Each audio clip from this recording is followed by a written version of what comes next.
Šiais laikais nemokamai sunku jau būtų ką ir berasti. Nebent sūris pelėkautose. O kai imi kalbėti apie poilsį ir dar turi drąsos pasakyti, jog šiais laikais yra dar vietų, kur galima atostogauti prie privačių vandens tvenkinių už tai nemokant nė skatiko, sunku būtų apie tai patikėti. Tačiau turbūt visuomeniškumo vedamas Telšių rajone Vembutų kaime gyvenantis Petras Levanauskas nusprendė čia įrengti tiesiog paprastą visiems prieinamą poilsiavietę, o vasarai einant į pabaigą paskelbti atostogų sezono pradžią.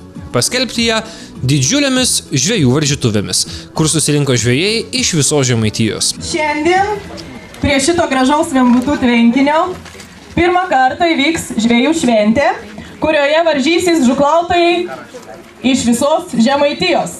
Į susirinkusius kreipėsi ir pats tvenkinio savininkas, kuris dėkojo ne tik atvykusiems, bet ir gražiam orui. Ir dievagojosi, kad jei tokia šventė bus surengta kitais metais, ji garantuotai bus kur kas geresnė. Visų pirma, norėčiau padėkoti, kas šiandien galėjo atvažiuoti ir iš tolimų vietų, iš artimų į tą mūsų surengtą tokią pirmąją šventę. Ji gal buvo ne visai pavykusi, bet darydami kitąmet pasistengsime, kad jie įvyktų daug geresnė negu šiemet. Labai dėkingas esu orui, kuris mums davė gerą nuotaiką ir žvejams labai geras palankus oras.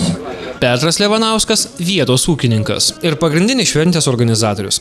Pakalbinus jį ir paklausus, kas paskatino rengti šventę, šis linksmai atsakė, jog jie yra tvenkinys, negana to, kad vanduo jame stovi, tačiau judesys aplink jį turi vykti. Ir viskas, pasak jo, turi judėti į priekį, nes jei apleisti, tai kam ir tvenkinys reikalingas.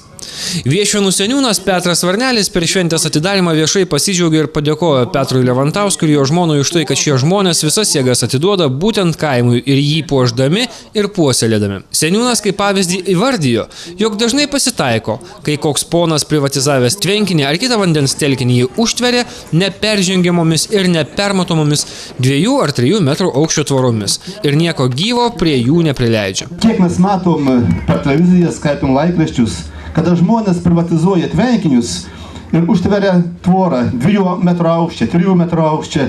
O čia pas Petrą Levanauską, pas Petrą ir Vidą Levanauską yra laisva prieiga. Gali ateiti, kas nori, kada nori, žvejoti, maudytis, pailsėti, praleisti kultūringą laisvalaikį. Levanauskas įsigijęs tvenkinį jį paskyrė žmonėms ir jų poilsiui. Čia veltui leidžiama maudytis, kaitinti saulėje, naudotis persirengimo kabinomis, lauko tualetais ir net sūpuoklėmis. Beje, persirengimo kabinų čia įrengta net daugiau nei prie kai kurių ežerų pakrančių. Todėl matyt ūkininkas savo organizuotoje šventėje sulaukė ir daugybės rėmėjų dėmesio. Pavyzdžiui, viena Kretingoje įsikūrusi bendrovė skyrė pašaro žuvims pamaitinti.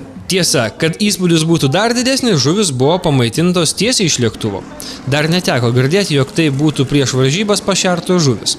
Sutartų laiku pasirodė lėktuvas ir jam žemai nusileidus į tvenkinį pabiro pašaras. Net 2 maišus pašaro po 25 kg išbėrė pilotas skraidydamas virš tvenkinio. Šventės pradžią paskelbė įspūdingas patranko šūvis, kuris nuaidėjo ir uždarant šventę.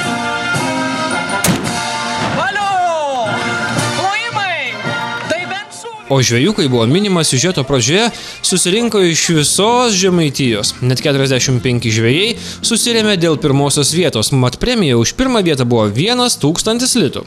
Kol žvejai rungėsi, žiūrovai galėjo pamatyti žirgų varžytuves, paskanauti šašlykais bei kitais gardumynais, atsigerti vaisvandeniu bei kitų gėrimų. Visos šventės metu patys gyventojai galėjo žaisti įvairius žaidimus, išbandyti jėgas svarmenų kilnojime, pagalvių mūšyje, virvės traukime. Patys mažiausiai išbandyti taiklumą mėčiant kankorėžius į taikinius, o už tai gauti saldumynų. Šventė pavyko. Ir Petras Levanauskas pažadėjo, jog tai turėtų tapti tradicija, kad jis tokias šventes organizuos kiekvienais metais. Pasibaigus žvejų varžytuvėms paaiškėjo, jog absoliutus nugalėtojas buvo žvejas iš Kuršėnų Ventos žvejų būrelio pirmininkas Virginijus Riautas. Jam atiteko didysis prizas 1000 litų. Žvejai sugavo net 3 karpius, pirmojo svoris 800 kg, antrasis 2 kg 450 ir įspūdingiausias užkibo pats didžiausias dienos laimikis, didžiausia žuvis karpis karpis, kuris svėrė 8 kg 660 gramų. Viso nugalėtojas sugavo be 90 gramų 13 kg žuvies. Antrą vietą ir 500 litų prizą laimėjo Alvydas Šerbavičius sugavęs 3 kg 260 gramų žuvies. Jam sėkmę atnešė užkibęs gana nemažas amūras, svėręs virš 2,5 kg. Na, o trečia vieta ir 200 atiteko Martynui Baranauskui. Jis sugavo 3 kg ir 40 gramų žuvies. Beje, jei skaičiuojant vienetais, šis žvejys dirbo iš peties. Mat pagavo didžiausias skaičių žuvų, tačiau jos buvo mažos, bet užtat trečią vietą jam atnešė. Šventės pabaigoje pasirodė parasparniai, kurie skraidydami atnešė saldainių lietų. Šventėje grojo kaimo kopelos, visiems buvo linksma ir smagu.